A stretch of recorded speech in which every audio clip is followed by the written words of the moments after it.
নমস্কার বন্ধুরা, good morning. আমি পিউ। আমার আরও একটি ব্লগে তোমাদের অনেক অনেক ওয়েলকাম। আশা করছি সবাই ভালো আছো, সুস্থ আছো। আমরাও বেশ ভালো রয়েছি। তো বন্ধুরা, সকালে চাটা খেয়ে নিয়েছি, দেখলেই তোমরা। আর এই যে আজকের ওয়েদার দেখো, একটু আগে বৃষ্টি হয়ে গেছে, আর দেখতেই পাচ্ছ পাকাটা এখনও ভেজা, আকাশটা মেঘলা হয়ে আছে। পরে কি হবে জানি না। আর এই যে দেখো, আমি কিন্তু এইদিকে ঝটপট করে গুছিয়ে নিচ্ছিলাম বিছানাটা। মাম্মা চলে গেছে কলপাড়ে ব্রাশ করতে, তো এইদিকে গুছিয়ে নিচ্ছিলাম আর কি। আর মোটামুটি রান্না অনেকটাই কমপ্লিট হয়ে গেছে, শুধু আর একটা তরকারি কমপ্লিট হয়নি। তো আমি ভাবলাম সেটা একটু রেস্ট করে নিই, তারপরে পরে করি। আর এইদিকে দেখলাম মাম্মা উঠে গেল, তো ভাবলাম যে মাম্মাকে বাথরুমে দিয়ে এসে আমি ঝটপট করে বিছানাগুলো গুছিয়ে নিই। আর দেখো, গলার আওয়াজটায় তোমরা হয়তো বুঝতে পারছো আমার কী পরিমাণে সর্দিটা লেগেছে। হ্যাঁ বন্ধুরা, প্রচণ্ড হারে সর্দি লেগেছে, না শুতে পারছি না বুঝতে পারছি। তবু দেখো, কাজ কিন্তু করতে হবে, ঘরের এই সব কাজগুলো না করলে করবে এটাকে বলো। ওই আর কি আমি গুছিয়ে নিচ্ছিলাম আমার মতন করে। তো আগে একবার রান্না হয়েছে, তো এখন এই যে করবো এখন মাম্মার জন্য সয়াবিন। আর মাম্মা তো আমাদের তরকারি খায় না, ও ডাল বা মাছ কোনো কিছুই খায় না। আর আজকে ডালই করেছি, মাছটা সব করা হয়নি। তো ওই আর কি, মাছ রয়েছে তবুও করা হয়নি। তো যাই হোক, চলো দেখতে থাকো। আর এইদিকে আমি বলছিলাম, রোদটা না থাকলেও না, আজকে গরমটা কিন্তু বেশ, মানে কি বলবো, ভীষণ গরম। আর এখন একটু তাও রোদ উঠেছে, তখন দেখালাম তোমাদের রোদটা কিন্তু বেশ, মানে মেঘলা মেঘলা ছিল আর কি। আর এইদিকে আমি সয়াবিনের জলটা একটু নিগড়ে নিচ্ছিলাম, তাহলে নয়তো সয়াবিনটা লেগে লেগে যায় কড়াইতে।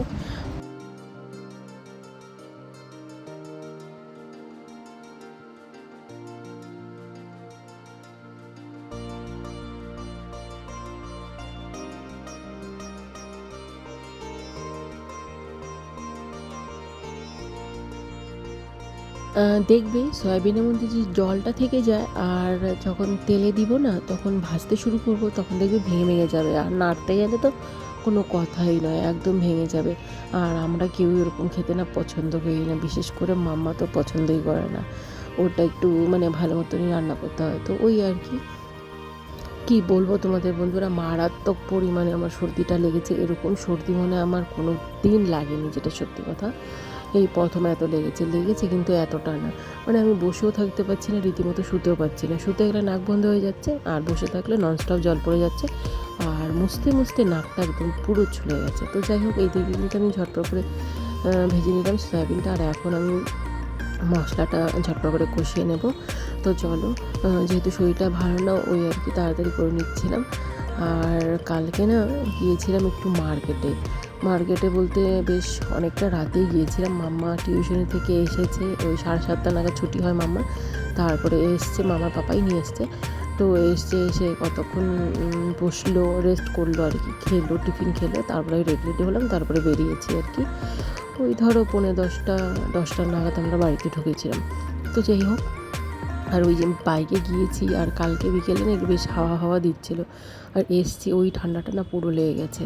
তারপরে কী বলো তো, আসার পরও না রাতে প্রচণ্ড পরিমাণে মাথা ব্যথা হচ্ছিলো, প্রচণ্ড পরিমাণে। তখনই বুঝতে পারছিলাম যে একটু সর্দি সর্দি মানে লাগবে মনে হয়, কিন্তু এতটা লাগবে আমি বুঝতে পারিনি। তো যাই হোক, আর তারপর মামা বাবা পুরো ভালো মতন তেলটা দিয়ে দিয়েছিলো বলে একটু আরাম পেয়েছিলাম। এখনও দেখো তেলগুলো কিন্তু চুলের মধ্যে চকচক করে যাচ্ছে, কারণ এখনও পর্যন্ত ওয়াশ করিনি, পরে করবো আর কি। তো যাই হোক, আর এই দিকে আমি কিন্তু ভালো মতো মশলাটা কষিয়ে নিচ্ছিলাম। জানো তো বন্ধুরা, শরীর খারাপ থাকলে না, শুয়ে বসে থাকলে না আমার না বেশি আলসি লাগে। আমি যদি কাজের মধ্যে থাকি না, আমি ভালো থাকি। তো ওই আর কি। আর এইদিকে আমি হালকা হাতে মশলার কৌটোগুলো ওই ইউজ করছিলাম, আর মুছে মুছে রেখে দিচ্ছিলাম, যেটা রোজ দিনই করে থাকি আর কি। আর এইদিকে মশলা কিন্তু পুরো কষে গেছে দেখো। হালকা এখন জলটা দিয়ে আমি মানে কষতে দিয়ে যাব, ঢেকে দিয়ে যাব আর কি। আর এখন কিন্তু আমি সয়াবিনটা সঙ্গে দিয়ে দিব, কারণ সয়াবিনে এখন দিলে পরে না একদম খাসির মাংসের মতন টেস্টটা আসে।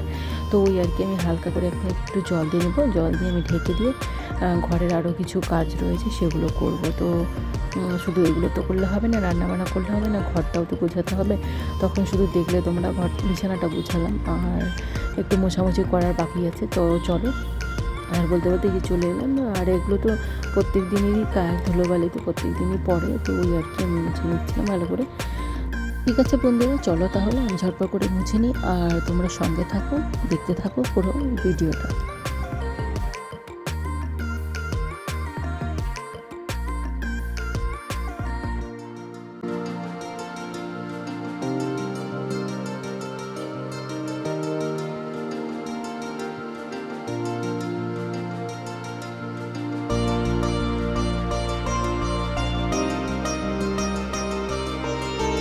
তো বন্ধুরা, এইদিকে আমার পরিষ্কার পরিচ্ছন্ন কমপ্লিট। চলো রান্নাঘরে যাওয়া যাক। আর রান্নাঘরে এসে দেখছি আমার সয়াবিন তরকারিটাও হয়ে গেছে, এখন শুধু নামানোর পালা। আর তার আগে আমি দিয়ে দেবো একটু গরম মশলা আর ঘিটা আমি এখন দিচ্ছি না, ঘিটা আমি পরে দেবো। আর পরে দিলে ফ্লেভারটা একটু বেশি হয় আর ভালো হয়, খেতেও ভালো হয়। তো যাই হোক, চলো এখন ঝটপট তাহলে নামিয়ে ফেলি। আর যারা যারা সয়াবিন খেতে ভালোবাসো কমেন্টে জানাও। আমরা কিন্তু প্রচণ্ড ভালোবাসি, বিশেষ করে আমার মেয়ে আর আমি। আমার পাপা খায়, আমার পাপা ওই গরম গরম ভাতের সময় গরম গরম তরকারি হলে ভালো খায়, আদারওয়াইজ উনি বেশি ভালো খায় না। তো চলো কী কী রান্না করলাম সেটাও তোমাদের সঙ্গে শেয়ার করি। প্রথমে এই যে করেছি হচ্ছে আলু বেগুন আর বড়ি দিয়ে একটা রসা। এই রসাটা আমি কোনোদিনও করিনি, এই প্রথম আর কি করলাম, আজকে বড্ড ইচ্ছে হচ্ছিলো। আর হচ্ছে গিয়ে করেছি এই যে চাটনিটা দেখাচ্ছি। এই যে চাটনিটা আজকে করিনি বন্ধুরা, চাটনিটা ছিল কালকে না একটু মিষ্টিটা কম হয়েছিল আর পাতলা হয়েছিল, তো ওই আর কি আমি একটু চিনি দিয়ে ভালো করে জ্বালিয়ে রেখে দিলাম। আর আমার পাপাকে অল্প দিয়ে দিয়েছি। আর এই যে চাল কুমড়োর ঘন্টটা করেছি আজকে, এগুলো ওই মুগ ডাল দিয়ে আমার হেব্বি লাগে খেতে। আর এই যে সয়াবিন তরকারিটা, কালারটা জাস্ট দেখো কী সুন্দর কালারটা এসছে, একদম টেস্টও হয়েছিল একদম খাসির মাংসের মতন সত্যি। তারপরে এই যে এইদিকে ছোলার ডাল, দেখো ছোলার ডালটাও আজকের না, ছোলার ডালটাও কালকের বন্ধুরা। আর আমাদের মধ্যবিত্ত ফ্যামিলি কোনো কিছুই ফেলা যায় না। আমি অবশ্য ফেলি না, আমি রেখে দিই, আমি পরের দিন এরকম করে জাল দিয়ে গরম করে কি খেয়ে নিই। আর ডালটা জ্বালিয়ে নিয়েছি, তো আমি দুপুরবেলা খেয়ে নিব। তো এই দেখো এইদিকে আবার কি অবস্থা দেখো ওভেনের। তো এগুলো চটজলদি পরিষ্কার করতে হবে। বাসন টাসন আমি কলপাড়ে রেখে এসেছি, আজকে আর বেসিনে মাজবো না, আজকে অনেকগুলো বাসন তো ওর বাইরে বসে বসে মাজবো। তো এই যে চটজলদি পরিষ্কার করে নিলাম। আর এখন আমি যাব বাসন মাজতে, বাসন মেজে এসে স্নান করতে চলে যাব। স্নান কিন্তু একবার সকালে করেছি, ঠিক আছে, কারণ ওই পিরিয়ড চলছে যেহেতু স্নান তো করতেই হবে, তো ওই আর কি। আর গোপাল সোনাকে যতবারই দিচ্ছি আর কি আমি স্নান করেই দিই, তো ওই 3-4 বার করে স্নান হচ্ছে, তো ওই জন্য হয়তো সর্দিটা না খুব লেগেছে। আর যেহেতু ওয়েদারটা একটু ঠান্ডা ঠান্ডা বৃষ্টি হচ্ছে, ওই জন্য আর কি লেগে গেছে। আর এখন তো প্রত্যেকেরই হচ্ছে ঘরে ঘরে এটাই। তো যাই হোক, আমি এইদিকে কিন্তু সমস্ত কাজ সেরে নিয়ে তারপরে ফ্রেশ হয়ে আবার গোপাল সোনাকে পুজো দিতে চলে এলাম। আর পুজো বলতে গিয়ে দেখলেই তোমরা, স্নান করে নিলাম আর মুছে নিলাম, আর গোপাল সোনাকে বসিয়েও দিয়েছি দেখো আসনে। শুধু এখন গোপাল সোনাকে আমি দুপুরের খাবারটাই দিচ্ছি, আর অন্য কিছু কিচ্ছু করবো না। যেমন ফুল দেওয়া, তারপরে শঙ্খ ঘণ্টা বাজানো, ধূপকাঠি মোমবাতি লাগানো, এগুলো আমি পিরিয়ডের টাইমে করি না, শুধু গোপাল সোনাকে সেবাটাই দিই আর কি। যাই হোক, এইদিকে কিন্তু তারপর আমরা বসে গেছিলাম মা মেয়ে মিলে খেতে। এই যে যা নিয়ে করেছিলাম তা সব নিয়ে বসেছি। তো বন্ধুরা ব্লগটা ভালো লাগলে লাইক কমেন্ট করে দিও। আর যারা এখনও পর্যন্ত আমার চ্যানেলে সাবস্ক্রাইব করোনি, নতুন বন্ধুরা ঝটপট করে নাও। সবাই ভালো থেকো, সুস্থ থেকো, টাটা।